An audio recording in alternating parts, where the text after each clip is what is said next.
Hello, ladies and gents. This is Spinner Rack, and today we're discussing Shuri, the newest comic by Marvel. And let me tell you, if you didn't think Shuri was going to get a comic, clearly you did not watch the movie because she was one of the most popular characters there. The Dora Milaje have got a World of Wakanda spinoff, but hey, I wouldn't even be surprised if Killmonger gets one.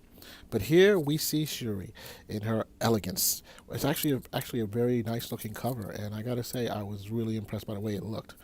But we'll talk a little bit more about what's going on inside. This book was written by Enedi Okofor, who is a award-winning writer. I believe she's Nigerian, and she's been doing a whole bunch of science fiction books and been winning awards because of it. So let's delve into the comic. The art, of course, is from Leonardo Romero, and that I think is one of the problems that I'm having with the art.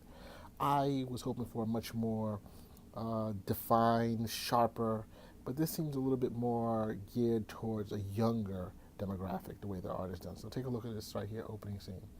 You know, it basically recounts some of the history with Shuri and her brother and when she became the Black Panther under the Hoodlin run of the Black Panther comics. And it's pretty interesting that they're doing it, that they're at least giving homage and they're not throwing that away.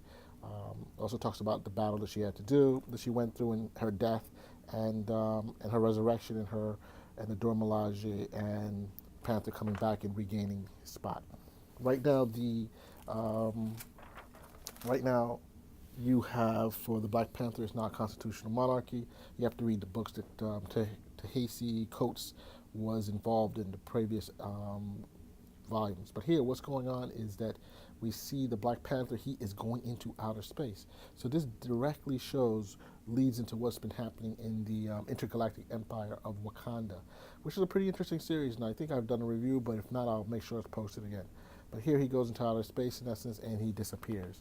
And the question that comes along is what should happen to Wakanda? Who's going to lead Wakanda? And naturally, it has to be Shuri, being that she was the Black Panther at one point.